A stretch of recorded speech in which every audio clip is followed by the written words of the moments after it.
มางานศพได้ฟังธรรมนำให้คิดว่าชีวิตไม่เที่ยงแท้จิตแปรผันมางานศพฟังธรรมสิ่งสำคัญธรรมะนั้นคำสอนพระพุทธองค์ขอถวายความนอบน้อมแด่พระรัตนตรัยมีพระพุทธเจ้าเป็นต้นขอถวายความเคารพพระมหาเถระพระเถรานุเถระเจ้าคณะพระสังฆาธิการทั่วโลกมีพระเดชพระคุณพระธรรมเสนาบดีเจ้าคณะภาค7วัดพระธาตุดอยสุเทพเป็นต้นและขออำนวยพรแด่ท่านผู้ฟังท่านผู้ชมสาธุชนพุทธบริษัททั้งหลายวันนี้รายการพระไตรปิฎกลอยฟ้าก็ลอยมาจากวัดโพศูนย์ปฏิบัติธรรมวัดพระธาตุดอยสุเทพไอกาน่าเมืองทานลินประเทศเอสโตเนียเป็นรอบดึก ท่านผู้ชมFC ทั้งหลายก็คงเข้าหลับเข้านอนกันไปหมดแล้วก็ไม่เป็นไรพูดคุยกับผีไป พูดคุยกับผีอย่างนี้แหละโดยไม่ต้องมีใครเขาเป็นเข้ามาเหมือนสมัยก่อนสมัยโบราณเมื่อสัก20 กว่าปีก่อนเมื่อรายการนี้เริ่มตั้งใหม่ๆก็อย่างนี้แหละไม่มีใครคอมเมนต์เข้ามาหรอกเพราะว่าไม่ได้ไลฟ์สดทาง Facebook ไลฟ์สวัยเทพบุญอย่างนี้นี่ก็มามีนี่แหละ3-4 ปีมานี่แหละมันมีอยู่ยุคหนึ่งอันนั้นเป็นสดทางสถานีวิทยุมีเขาเรียกว่า one two way communication นี่เป็นภาษาอังกฤษเลย คือมีการเปิดใช้โทรศัพท์ในสถานีแล้วก็โทรกันเข้ามาซึ่งตอนนี้ก็มีรายการที่ท่านสมัครแล้วก็คณะทำกันอยู่เนี่ยรายการธรรมะคลายเครียดธรรมะคลายเครียดทางวิทยุ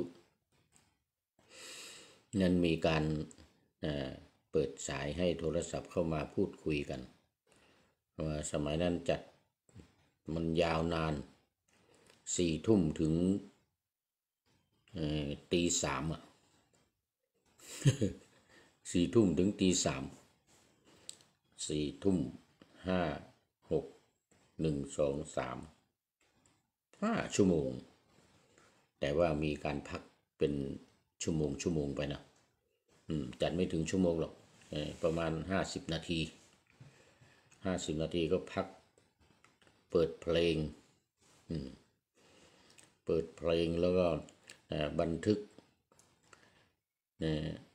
การคำขึ้นต้นรายการแล้วก็ขั้นรายการหยุดรายการแล้วก็ขึ้นอีกระหว่างรายการอีกช่วงละประมาณนาที2 นาทีนี่แหละนาที2 นาทีไม่เกิน3 นาทีมีดนตรีแล้วก็เป็นมีดนตรีแล้วก็มี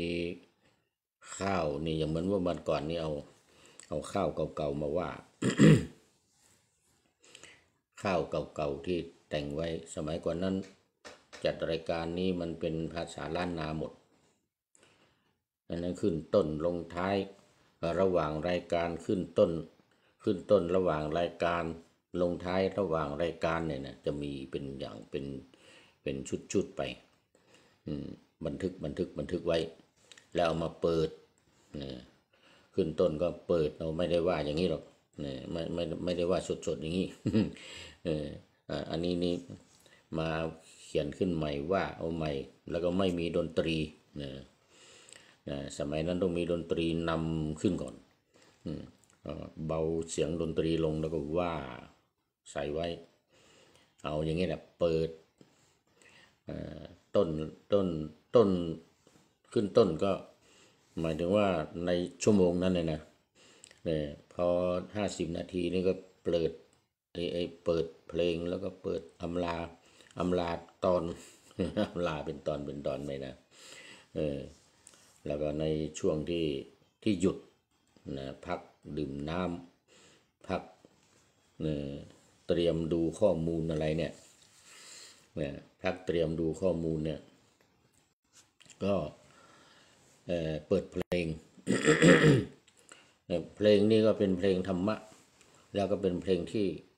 ผู้พูดเนี่ยแต่งขึ้นเองแต่งขึ้นเองอย่างเพลง100 บาทแปรอย่างเงี้ยนะสมัยนั้น100 บาทแปรกำลังดังเพลงของรอยไถแปรของก้านแก้วสุพรรณกำลังดังสมัยนั้นนะนี่เขาเอามาเรียนแบบสามเณรลาสิกขาภาคฤดูร้อนก็แต่งเป็นว่า100 บาทแปรไป ทำนองเดียวกันกับรอยไถแปรของก้านแก้วสุพรรณนะก้านแก้วสุพรรณก็เพิ่งมาตายเมื่อสัก3-4 ปีมานี้เองนะความจริงอ่ะแต่เพลงสมัยนั้นดังมาก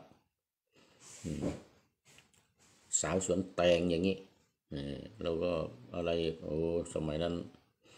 เพลงของก้านแก้วสุพรรณเนี่ยสอนคีรีศรีประจวบอย่างนี้สมัยนั้นนะสุรพลสมบัติเจริญนี่นะสมัยนั้นมันกำลังดังกันก็มาแต่งเพลงมาธรรมะเนี่ยแล้วก็ให้นักร้องเขาร้องใส่ดนตรีร้องแล้วก็มาเปิดขึ้นต้นรายการกว่าจะพูดเนี่ยนะกว่าจะมาพูดเนี่ยนะมันก็เป็น4-5 นาทีนะ5-6 นาทีเลยรวมทั้งบทคำประพันธ์เป็นข้าวห่ำนี่นะว่าใส่เนี่ยนะประมาณ5-6 นาทีแล้วก็ก่อนจะจบช่วงแรก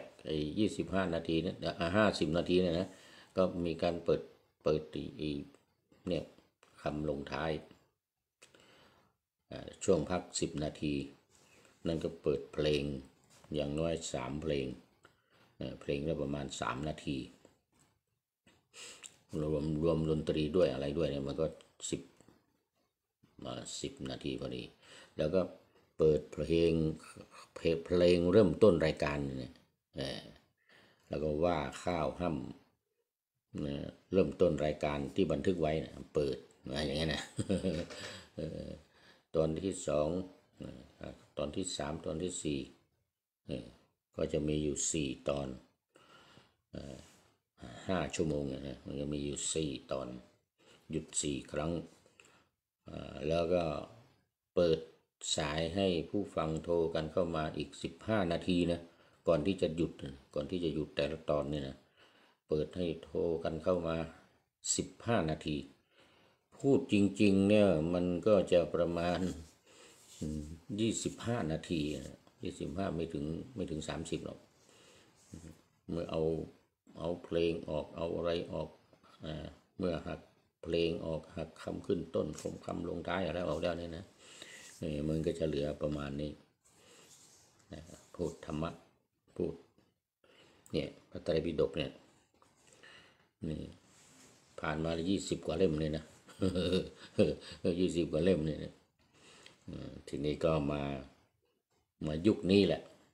มายุคนี้ที่เป็นที่มาจัดแห้งบันทึกเสียงล่วงหน้าแล้วก็ส่งไปให้ทางสถานีวิทยุเปิดออกเนี่ยนะ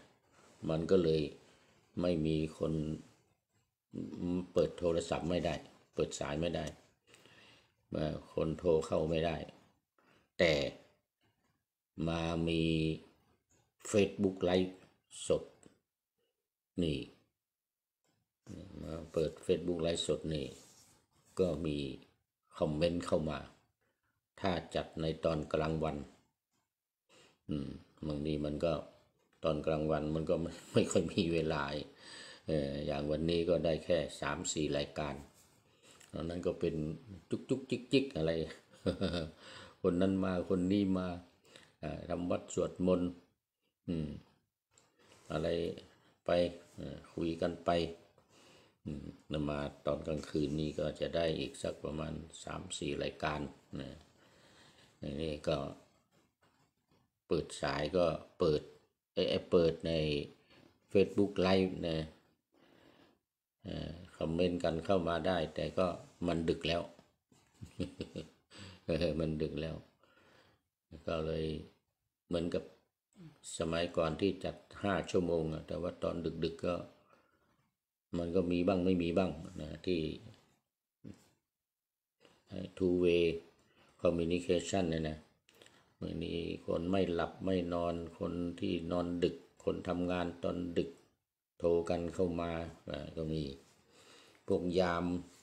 เฝ้าต่างๆเนี่ยประตูยามเฝ้าประตูก็ฟังกันไปคุยกันไปนะตอนดึกๆจนถูกห้ามเลยนะจนถูกห้ามเพราะว่าปวดหัวหมอก็บอกว่าถ้าอยากหายปวดหัวก็ท่านเลิก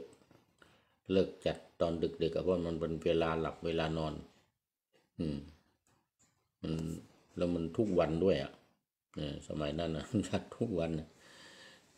ปวดหัวไม่มีรู้สาเหตุไปหาหมอยามากินก็ไม่หายยาแก้ปวดนี่ก็บีบหัวใจอย่างเดียวไอ้ปวดมันก็ปวดไปไอ้บีบหัวใจไม่ให้รู้สึกมึนงงไปลืมการปวดไปเท่านั้นแหละยาแก้ปวดนี่นะก็มารู้เรื่องยากันตอนสมัยนั้นแหละ หยุดจัดรายการนั่นก็จัดที่ว่าตี 4 ถึง 5 ทุ่มเนี่ยตี 4 ถึง4 ทุ่มถึงตี 3เนี่ยเป็นปีเหมือนกันนะเป็นปีกว่านะปีกว่าเกือบ2 ปีนะโอ้โหไม่ใช่ธรรมดานะจนปวดหัวเนี่ยนะไม่ใช่ธรรมดานี่ล่ะตอนนี้ก็เข้ามาสู่เนื้อหาสาระของธรรมะนี่พวกวิหารลายเสียเวลาไปหลายนาทีแล้วนี่รายการนี้ก็จะออกในตอนเช้า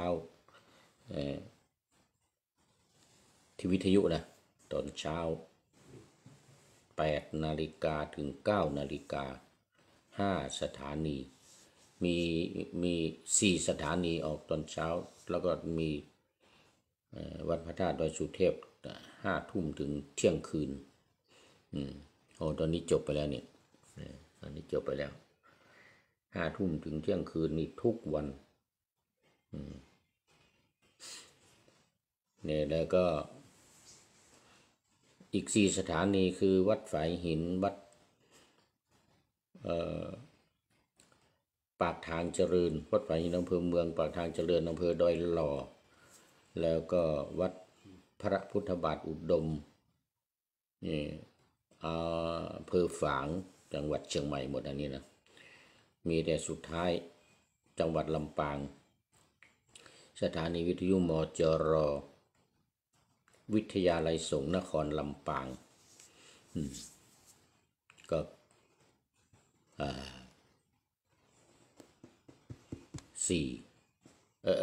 เวลาเดียวกันนะ8 ถึง 9 นาฬิกาจังหวัดลำปางอันนี้ FC ทางจังหวัดลำปางนี่ก็มีเยอะเหมือนกันนะ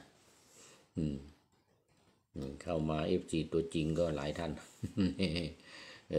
แต่ว่าตอนนี้ก็คงหลับกันหมดทีนี้ก็ ถ้าจัดตอนกลางวันนะจึงจะมีแถวอุตรดิตถ์จังหวัดเชียงใหม่ลำปางจังหวัดเชียงรายแล้วก็อะไรอีกบุรีรัมย์มั่งในอุตรดิตถ์แต่ก่อนนี้มันมีแม่ฮ่องสอนเดี๋ยวนี้ห่างหายไปกรุงเทพนครศรีธรรมราชสมัยก่อนนี่มีเยอะเดี๋ยวนี้ก็ห่างหายไปบ้างมีใหม่ขึ้นมาอีกนี่ก็ติดอยู่หลายด้านยังไม่มีเวลาเปิดดูโปรไฟล์มีชื่อใหม่ๆมาหลายท่านเลยนะ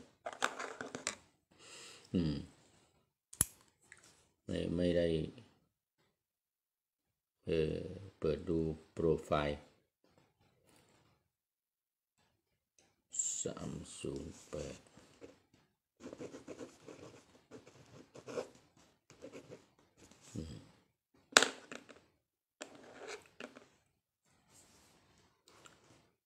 ของ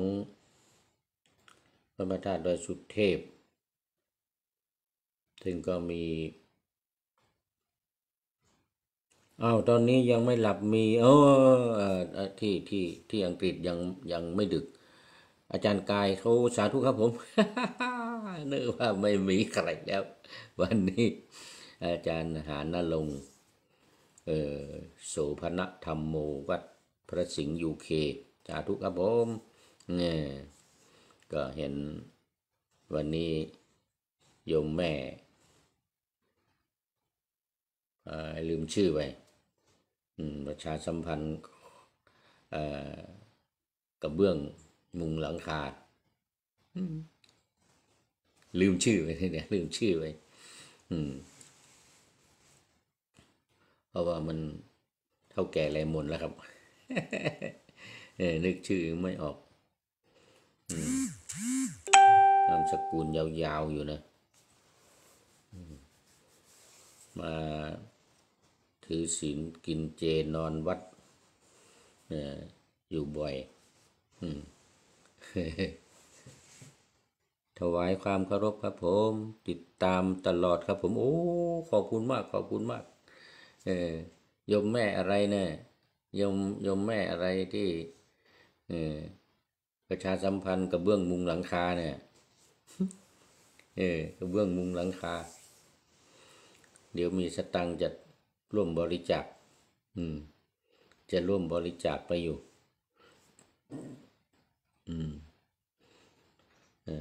ขาวๆเนี่ยโยมแม่ขาวๆท่านอาจารย์ธีรศักดิ์ก็สบายดีเนาะนานๆเห็นเข้า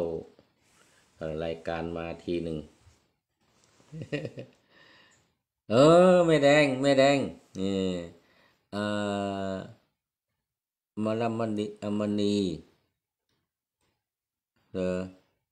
ครับผมแม่แดงจำได้ละนี่จำได้ละจำชื่อได้ละ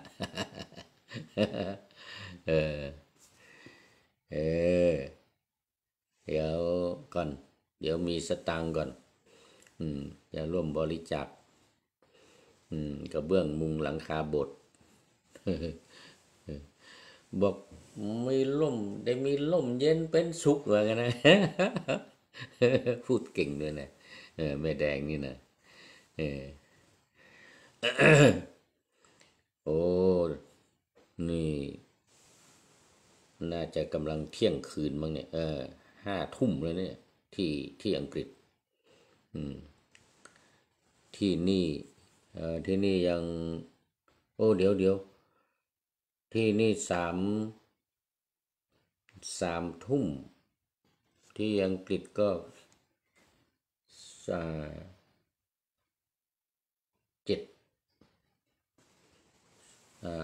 1 ทุ่มเองเนาะ2 ชั่วโมงห่างกันเนี่ย2 ชั่วโมงห่างกันโอ้ ช่อฟ้าโอ้มีอุโบสถนี่ก็จะมีช่อฟ้าปั้นลมเนาะช่อฟ้าปั้นลมให้แม่แดงโฆษณาหาเจ้าภาพแล้ว ให้แม่แดงโฆษณาหาเจ้าภาพ เออ ที่นี่ก็ท่านพระครูเอ็มที่เยอรมนีจะเอาพระธาตุมาอยู่ พระบรมธาตุดอยสุเทพที่อยู่วัดที่อยู่เยอรมนีเป็นวัดจะขายละเนี่ยอีกวัดหนึ่งพระธาตุดอยสุเทพซ่อมก็ไม่ไหวแล้วแล้วก็จะย้ายพระธาตุที่เยอรมนีเนี่ยมาที่เอสโตเนียเนี่ยเดี๋ยวก่อนแต่ในยังไม่เห็นส่งมาตอนนี้ ไปเพิ่งกลับมาจากวัดพระธาตุดอยสุเทพไปวันเกิดพระเดชพระคุณหลวงพ่อวันที่2นี่พระครูเอ็มนี่พระครูสมุกิตติพร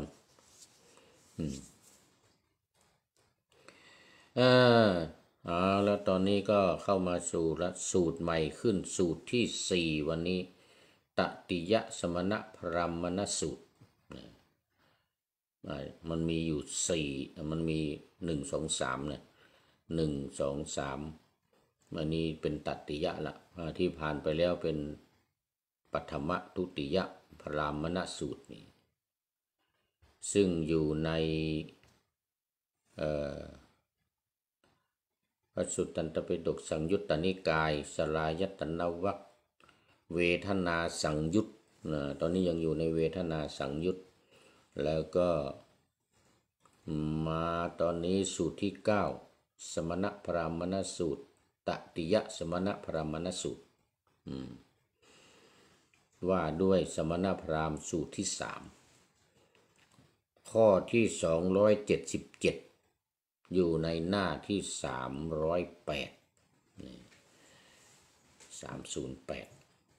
ข้อมันนี้ตามหลังเลยทีเนี้ยหน้านำไปละข้อ277ใจความว่าภิกษุทั้งหลายสมณะหรือพราหมณ์เหล่าใดเหล่าหนึ่งไม่รู้ชัดเวทนาความเกิดแห่งเวทนาความดับแห่งเวทนาและปฏิปทาให้ถึงความดับแห่งเวทนาอันนี้ก็คืออยู่ในอริยสัจ4นั่นเองความเกิดแห่งเวทนานี่ก็คือทุกข์หมายถึงว่าความเกิดของทุกข์เวทนานี่ก็คือความรู้สึกทุกข์บ้างสุขบ้างไม่ทุกข์ไม่สุขบ้างนี่นะความเกิดของมันนี่เขาเรียกว่าข้อที่1อริยสัจธรรมสัจธรรมข้อที่1ข้อที่2สาเหตุของความเกิดนะก็คือไม่รู้ชัดความดับไม่รู้ชัดความดับแห่งเวทนาก็3ปฏิปทา3ปฏิปทาให้ถึงความดับแห่งเวทนาแล้วก็4แล้วกัน1คือตัวเวทนาคือตัวทุกข์2ความเกิดแห่งเวทนานี่คือสมุทัย3ความดับแห่งเวทนานี่คือนิโรธส่วนปฏิปทาข้อปฏิบัติให้ถึงนี่ก็คือมรรคมีองค์8ประการในเทียบกันอย่างนี้ไม่ว่าจะเป็นทุกข์ไม่ว่าจะเป็นเวทนาอะไรต่างๆที่มันเกิดขึ้นทางตาหูจมูกลิ้นกายใจเนี่ยมันอยู่ในสลายตนะวรรคตอนนี้วรรคใหญ่วรรคใหญ่อยู่ในสลายตนะวรรคก็อยู่อย่างนี้แหละนี่นะตติยะเดือนเวทนาไม่รู้ชัดแห่งเวทนาทำให้แจ้งปฏิญญาอันยิ่งรู้ชัดให้เข้าถึงสาเหตุของเวทนาก็จบเพราะเนี่ยเพราะว่ารายละเอียดมันมีมาแล้วในสูตรที่1สูตรที่2นะ รายละเอียดมาอยู่ในสูตรที่ 1สูตรที่ 2สูตรที่ 9นี่ก็จบต่อไปเป็นสูตรที่ 10สุทธิกสูตรสุทธิกสูตรนี่ก็คือว่าด้วยเวทนาล้วนๆในข้อ278แล้วก็มันอยู่ในหน้าเดียวกัน308ภิกษุทั้งหลายเวทนา3ประการนี้เวทนา3ประการอะไรบ้างสุขเวทนาทุกขเวทนาอทุกขมสุขเวทนาเนี่ยอันเดิมมันแหละเวทนา3ประการนี้แลสุทธิกสูตรจบแล้ว ว่าเรื่องเวทนาอย่างเดียว สุขทุกข์โสมนัสสุขทุกข์ไม่สุขไม่ทุกข์แค่นั้นอันนี้เวทนาล้วนๆ สูตรที่10เดี๋ยวก่อน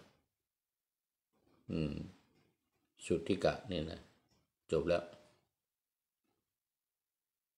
เพราะว่าเกี่ยวกับเวทนาล้วนๆต่อไป11สูตรที่11นิรามิสัตสูตรคันนี้คือไม่มีเหยื่อล่อว่าด้วยปีติและสุขที่มีอามิตรและไม่มีอามิตรนิรานี่ละนี่ไม่มีนะนิรามิสสูตรว่าด้วยปีติและสุขที่มีอามิตรและไม่มีอามิตรปีติและสุขที่มีอามิตรทั้งที่มีอามิตรและที่ไม่มีอามิตรมาดูข้อที่279ภิกษุทั้งหลายปีติมีอามิตรก็มีปีติไม่มีอามิตรก็มีปีติมีอามิตรก็ไม่ใช่ไม่มีอามิตรก็มิใช่ก็มีนะสุขมีอามิตรก็มีสุขไม่มีอามิตรก็มีสุขไม่มีอามิตรยิ่งกว่าสุขไม่มีอามิตรก็มีทุกข์ก็เหมือนกันอีกทีนี้ทุกข์เมื่อกี้ทุกข์สุข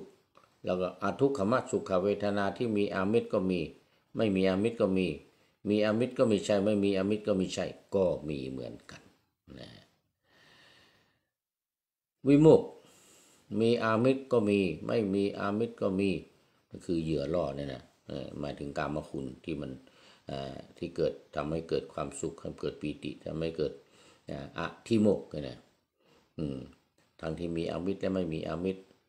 แล้วก็มีอามิตรก็ไม่ใช่ไม่มีอามิตรก็ไม่ใช่ปีติ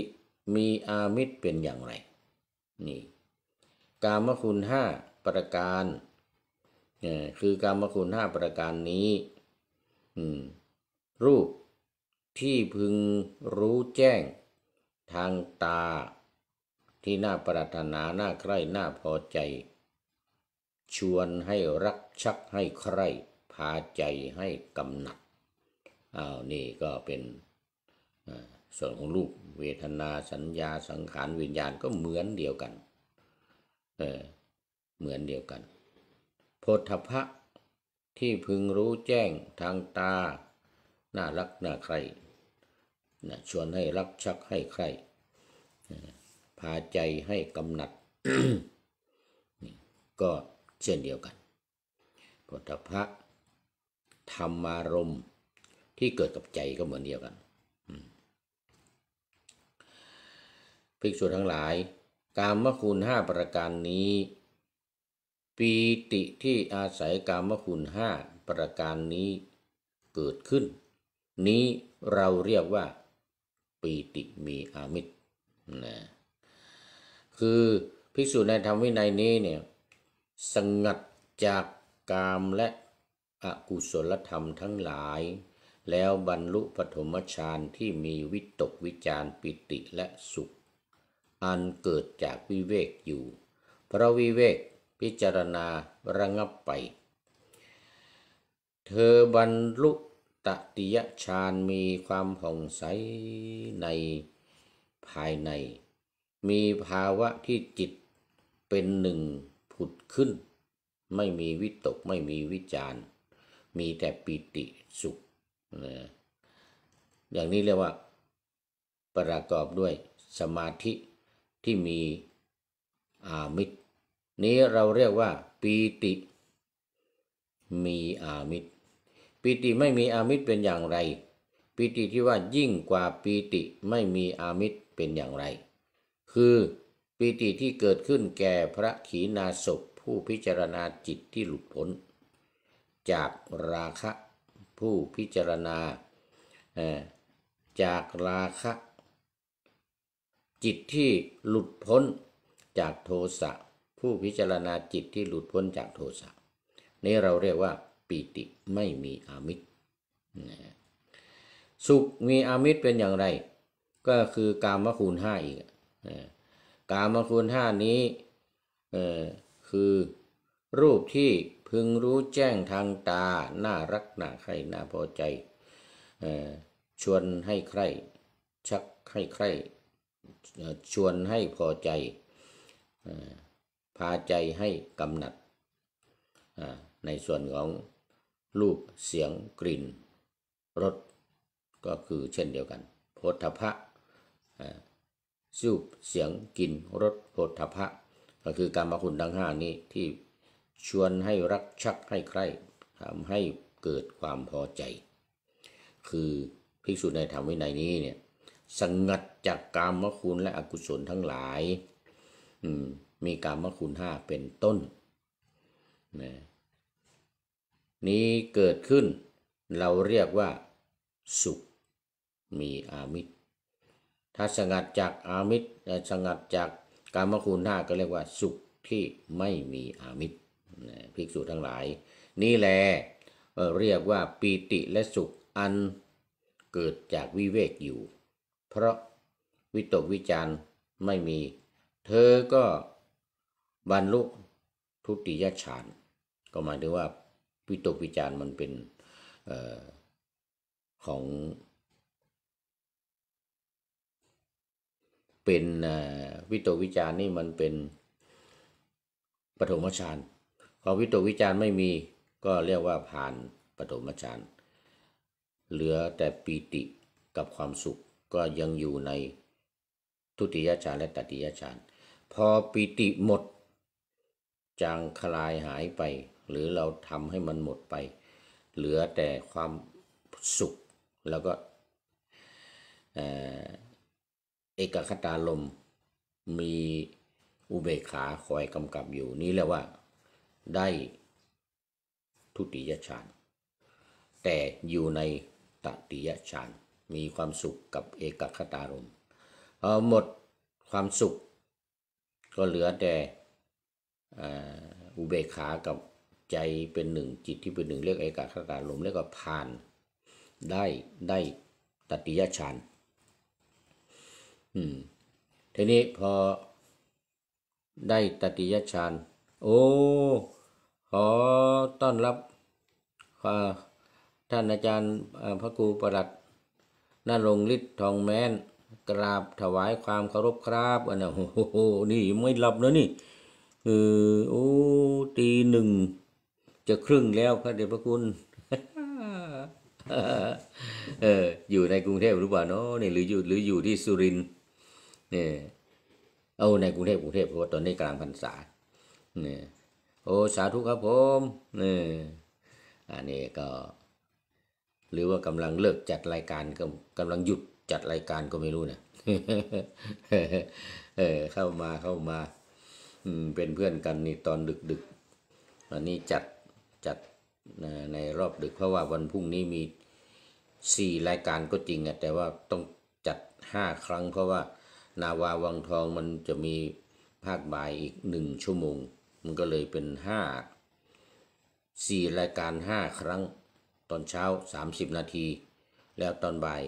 อีก1ชั่วโมงมันก็เลยวันศุกร์เสาร์อาทิตย์นี่วันละ5ครั้ง วันละ5ครั้งแต่ว่าทำล่วงหน้าไว้ทำล่วงหน้าไว้วันพรุ่งนี้ออกตอนเช้าพระไตรปิฎกลอยฟ้านี่8 ถึง 9 นาฬิกา ไปตอนบ่ายก็เป็นนาวาวังทองเป็นลาธรรมะหลังทำวัดเย็นแล้วก็พระไตรปิฎกฟ้านี่ก็ไปออกตอนดึกอีก5 ทุ่มนี่วันนี้วันนี้พูดอยู่ในเวทนาสังยุตนะแล้วก็สมณพราหมณสูตร1 2 3ที่1ที่2ที่3แล้วก็มาตอนนี้สูตรที่11นี้เป็นเกี่ยวกับอามิตรและไม่มีอามิตรความสุขความทุกข์อทุกขมสุขะไม่ทุกข์ที่มีอามิตรและไม่มีอามิตรนะเป็นอย่างนี้แหละ ก็สูตรที่11นิรามิตสัตสูตรที่11นี้ก็จบวันนี้ต้องให้ได้สัก4 สูตรเหมือนเมื่อวาน นิรามิตสัตสูตรจบก็เนี่ยมาเกี่ยวข้องกับฌานของวิปัสสนาฌานของวิปัสสนา1 2 3 4เนี่ยเป็นฌานของวิปัสสนา5 6 7 8เป็นฌานของสมถะกรณีที่อยู่ใน1 2 3 4ที่ประกอบด้วยอามิตรและไม่ประกอบด้วยอามิตรจัดว่าเป็นนิรามิตสัตสูตรคือสูตรที่มีอามิตรและไม่มีอามิตรจบไปคราวนี้ก็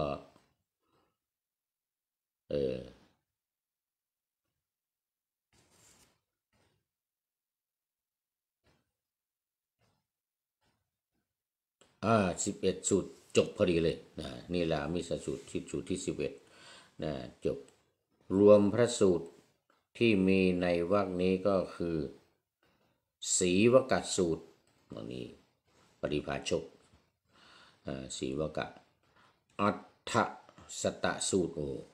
อันนี้8เนี่ย108อัญญตระภิกขุสูตรภิกษุบางรูปปุพพสูตรนี่ในอดีตญาณสูตรเกี่ยวกับญาณสัมภาระภิกขุสูตรปัทมสมณะสูตรทุติยตติยะ6 7 8 7 8 9แล้วก็10สุทธิกะ11นิรามิสสูตรจบเวทนาสังยุตนี่จบสมบูรณ์เวทนาสังยุตจบสมบูรณ์วันนี้7 8 9 10 11 4 สูตร7 8 9 10 11วันนี้เนี่ย4 สูตรแต่ว่าดูไปดูมาเวลายังมีอยู่ ยังมีอยู่ท่านหลวงพ่อท่านพระอาจารย์พระครูปลัดณรงค์ฤทธิ์อย่าเพิ่งหลับเนอะ ได้หลับไปก่อนพักผ่อนเวลาดึกแล้วในเมืองไทยของผมนี่มันยังไม่ดึกนี่3 ทุ่มที่อังกฤษยังแค่1 ทุ่ม3 ทุ่มครึ่งวันนี้ในเมืองไทยในกรุงเทพยังมีท่านพระครูอุตส่าห์ตื่นขึ้นมาอยู่นิมนต์หลับต่อเด้อนิมนต์หลับต่อเอาละต่อไปนี้จะได้ขึ้นวรรคเดี๋ยวสังยุตใหม่เมื่อกี้มันเวทนาสังยุตมันที่2 ต่อไปนี้เป็นมาตุ ขอไปวันนี้เป็นหวัดอยู่บ้างวันก่อนไปตากฝนเนี่ยมันรถมันติดแล้วก็ตอนที่จะไปท่าเรือที่สวีเดนท่านอาจารย์วันเมื่อ2 วันก่อนไปสวีเดนไปติดฝน ผ้าจีวรเปียกหมดเปียกหมดแล้วก็กลางคืนก็เป็นไข้นิดหน่อยอยู่บนเรือนั่งเรืออีก16 ชั่วโมงกลับจากสวีเดนมาเฮลซิงกิที่จากสต็อกโฮล์มมาเฮลซิงกิ16 ชั่วโมง ถึงตอนเช้า10 โมง ดีว่าพอขึ้นเรือไปเราก็เอาออกเอาผ้าจีวรเอาสบงเอาอะไรออกเอาพึ่งในเรือพอดี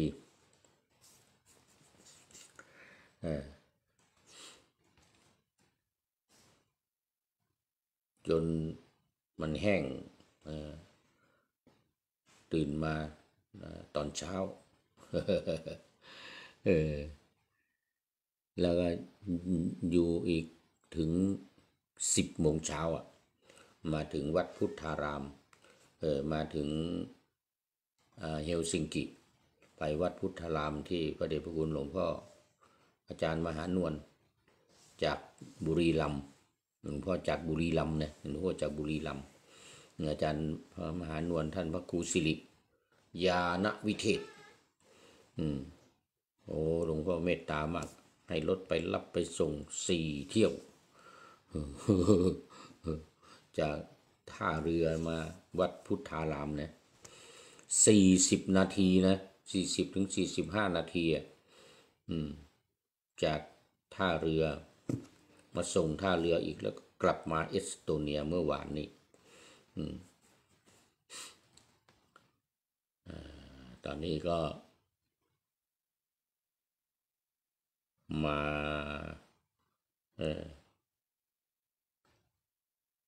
ตุคามสังยุตครับผมนี่มาตุคามสังยุตนี่ได้เอาอีกสักสูตร2 สูตรแล้วเนี่ยขึ้นสังยุตใหม่เวทนาสังยุตจบบริบูรณ์ละ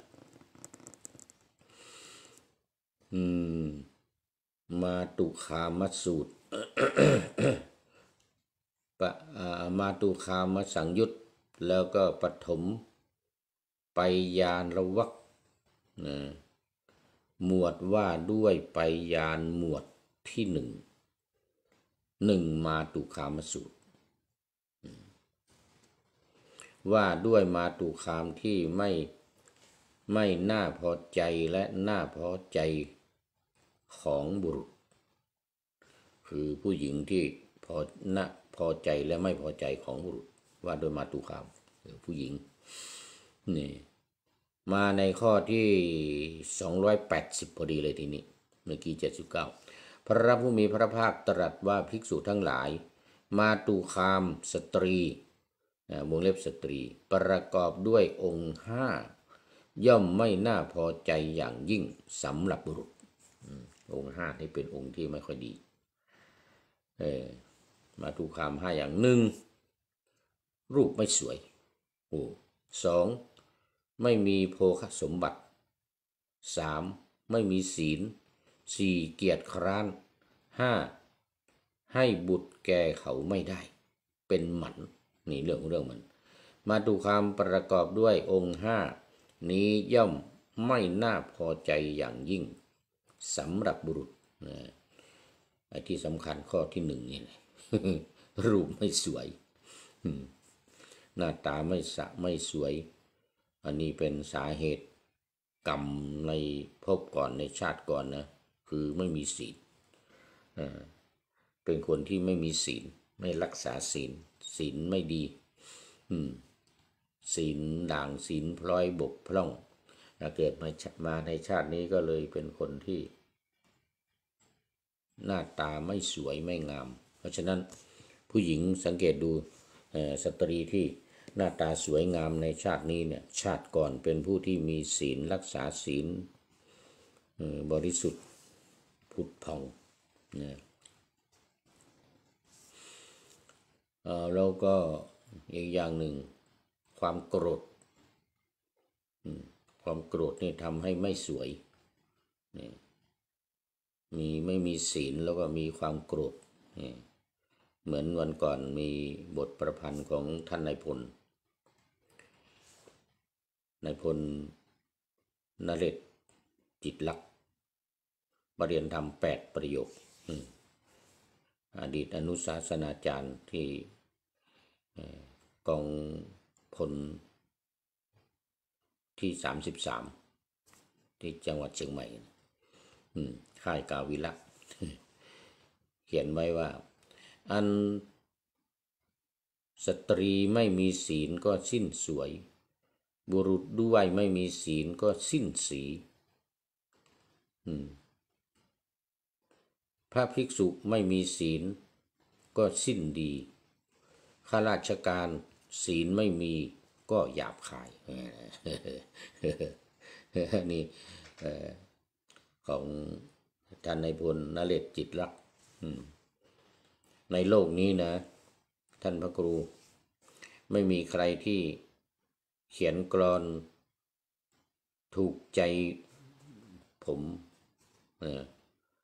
ถูกใจผู้พูดนี่เหมือนกับท่านนายพล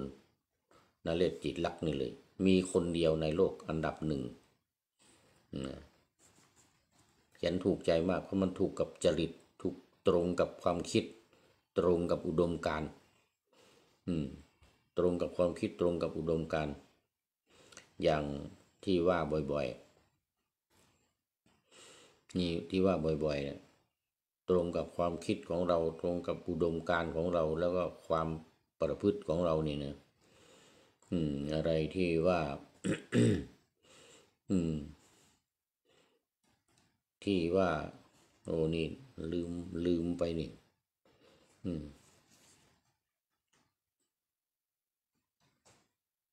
อยู่นี่หรือเปล่าโอ้ไม่มี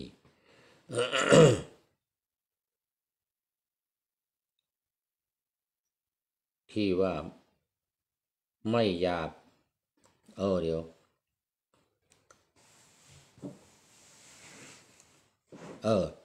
ถ้าไม่เยี่ยมเทียมเท่ากับเขาอื่นจะไม่คืนถิ่นเก่าให้เขาหยันแม้ล้มตายแม้ล่มจมแม้จะจมล่มตายวายชีวันขอฝ่าฟันต่อสู้เพื่อกูเองว่างั้นนะ แล้วในพลนี่สุดยอดเลยนะโอ้เหมือนกับผมเลยเหมือนกับผู้พูดเลยมันตรงจริตพอดีเลยสมัยเรียนอยู่อินเดียท่านพระครูคนอื่นเขาทำปริญญาเอกกัน3 ปีแต่ผมนี่6 ปีเพราะว่าซูเปอร์ไวเซอร์เนี่ยเส้นเลือดในสมองแตกดีเป็นเส้นฝอยนะเส้นฝอยแตกในสมองไปนอนโรงพยาบาล2 ปี 8 เดือนนะกลับออกมาอยู่บ้านอีก8 เดือนมหาวิทยาลัยไม่ให้เปลี่ยนในซูเปอร์ไวเซอร์เพราะว่ายังไม่ตายถ้าตายนี่เปลี่ยนได้เหมือนตามกฎของมหาวิทยาลัย โอ้โหความจริงปีเดียวก็ผมเขียนวิทยานิพนธ์เสร็จหมดแล้วแต่ยังไม่ทันได้ตรวจยังไม่ทันได้ตรวจได้แก้อะไรซูเปอร์ไวเซอร์เข้าโรงพยาบาลเลยเส้นเลือดสมองแตกเส้นเลือดฝอยแตกนี่ดีสำหรับเป็นโชคดีของอาจารย์ซูเปอร์ไวเซอร์นะแต่เป็นโชคร้ายของผมซูเปอร์ไวเซอร์ไม่ตายถ้าเส้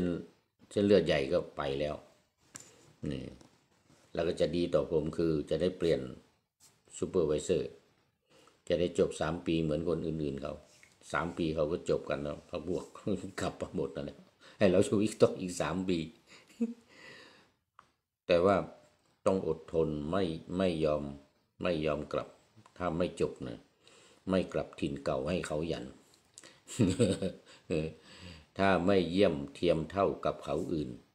จะไม่คืนถิ่นเก่าให้เขาหยันว่ะ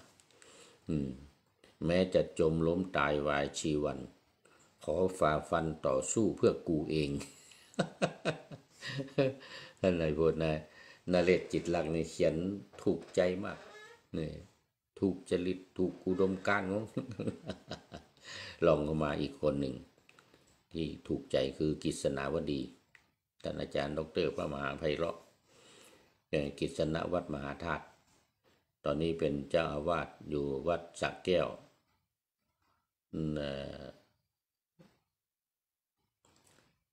จังหวัดอ่างทอง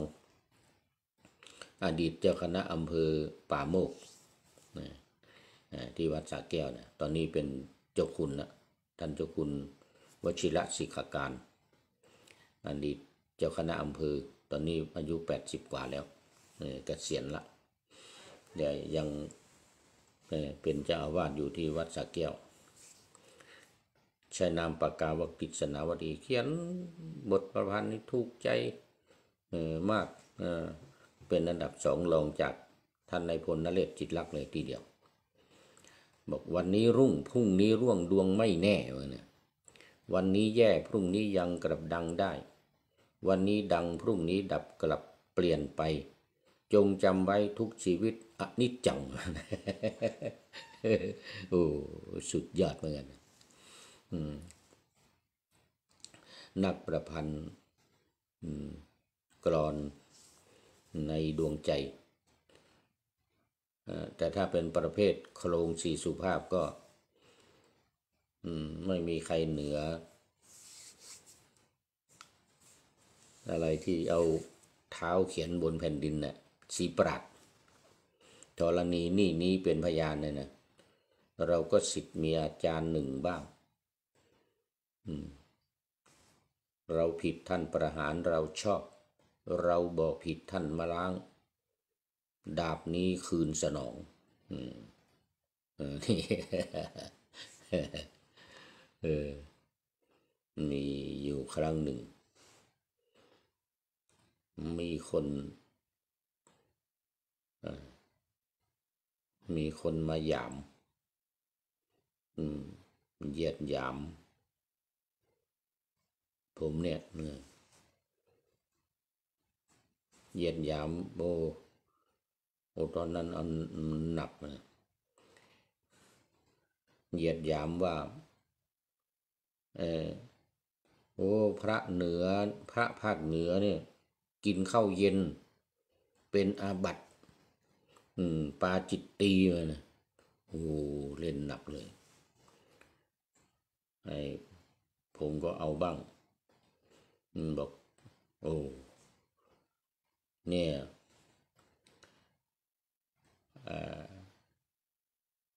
ตอนนั้นเป็นที่ประชุมนะโน่นนานมาแล้ว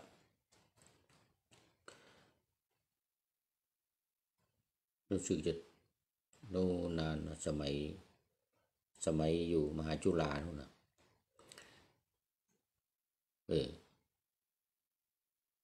เราก็เอาบ้างที่ประชุมแห่งนี้เป็นพยานผมก็ศิษย์มีอาจารย์หนึ่งบ้างผมผิดท่านประหารผมชอบผมบอกผิดท่านมาล้างโทษนี้คืนสนองเนี่ยเอาแบบสีปราดเนี่ยเอาของสีปราดมาใช้เลยคือมาเหยียดหยามกันไม่ได้มาเหยียดหยามกันต่อหน้าสาธารณะกำนันบอกว่าพระภาคเหนือกินข้าวเย็นว่ะผิดอาบัติเป็นอาบัติปาจิตตีว่ะโอ้นี่ไม่รู้เรื่องอะไรก็เลยบอกว่าผมเนี่ยเป็นพระชาวเหนือเป็นลูกผู้ชายชาวเหนือเรามีคติว่าฆ่าได้หยามไม่ได้ฆ่าได้หยามไม่ได้ยังไงก็นี่การกินข้าวเย็นเนี่ยเป็นการว่าพระภาคเหนือทั้งหมดเนี่ยมันเป็นการหยามกัน ตีตีขุมเลยทั้งหมดเลยตีขุมเพราะว่ามันมีพระที่กินข้าวเย็นก็มีไม่กินก็มีแต่ที่สำคัญคือที่กินเนี่ยไม่ได้ผิดศีลไม่ได้ผิดอาบัติไม่เป็นอาบัติเพราะว่ามันมีอนาปฏิวาระการที่กินเนี่ยเพราะว่าเป็นไม่เป็นอาบัติเป็นอนาปฏิวาระคือกินเวลาหิวและปวดท้องเวลาหิวปวดท้องกินก็ไม่เป็นอาบัติตามข้อยกเว้นสิกขาบทที่มาในปาจิตตีโยปนภิกขุวิกาเลขาธนียังวาโภชนียังวาคุณชติปาจิตติยังที่มาในปาติโมกข์ปาจิตติยังโภชนวรรคสิกขาบทที่7แห่งโภชนวรรคที่4นะภิกษุใดฉันของเคี้ยวของฉันในเวลาวิกาลเป็นอาบัติปาจิตตีแต่มีอนาปฏิวาณยกเว้นไว้3อย่างตามที่เห็นสมควร 1. มีความจำเป็น 2. มีความจำเป็นสมควรอยู่3อย่าง 1. อาพาธ 2. เวลาเดินทาง 3. ทำจีวรการฉันได้ตลอด24ชั่วโมงเพราะนั้นก็เวลาอาพาธขึ้นมาปวดท้องเพราะความหิวในตอนเย็นเนี่ยภิกษุพวกเราชาวเหนือที่รู้พระธรรมวินัยเฉลียวฉลาดในธรรมวินัยและเคร่งครัดตามพระธรรมวินัยเนี่ยคือนอกจากรู้วินัยแล้วก็เคร่งครัดเฉลียวฉลาดไม่ฉลาดอย่างเดียวเฉลียวด้วยในเรื่องของอนาปฏิวาณเมื่ออาพาธเป็นภิกษุอาพาธคือป่วยไข้เจ็บท้องเป็นเพราะความหิวมาก็กินอาหารไม่เป็นอาบัตินี่เป็นเพราะอาพาธหรือเวลาเดินทาง เดินทางไกลนี่พระพุทธเจ้าจะตรัสถามพระอานนท์ถามภิกษุทั้งหลายว่าศิวลีมาหรือเปล่าศิวลีไม่มาครับผมเดินทางอ้อมที่จะมีญาติโยมถวายภัตตาหารน้ำปานะอะไรต่างๆในตอนบ่ายตอนเย็นฉันได้ทั้งนั้นแต่ถ้าพระศิวลีมาด้วยไปทางตรงนี่ทางตรงนี่จะขรุขระบ้างไม่เป็นไรแต่ว่ามันจะมีคนถวายอาหารด้วยอำนาจบุญบารมีของพระศิวลีนะได้ฉันตรงเวลาก่อนเพลแน่นอนอย่างนี้เป็นต้นนะนี่คือเวลาเดินทางเวลาอาพาธนี่ตลอด24ชั่วโมงไม่เป็นอาบัติเพราะฉะนั้นการมาพูดว่า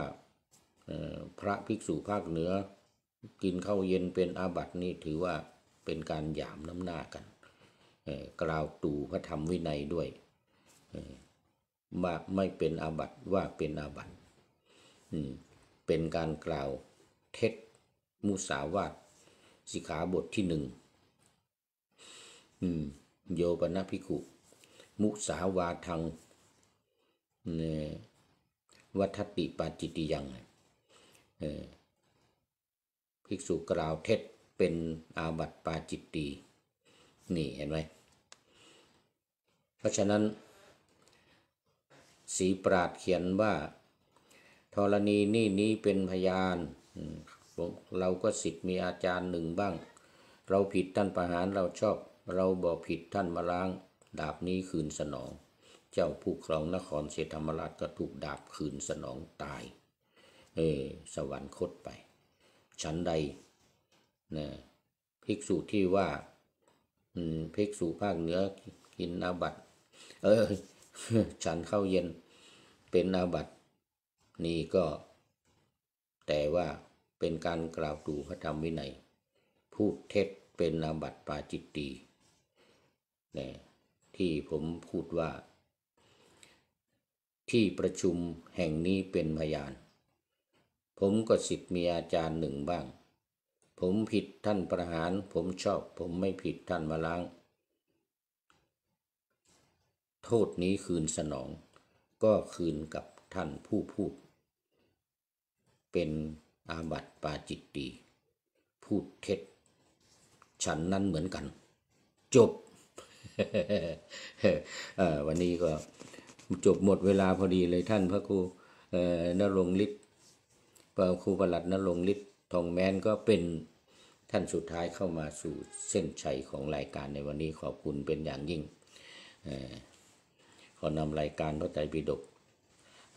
ลอยฟ้าจากท่านผู้ฟังไปพบกันใหม่ในโอกาสต่อไปวันต่อไปขอเจริญพร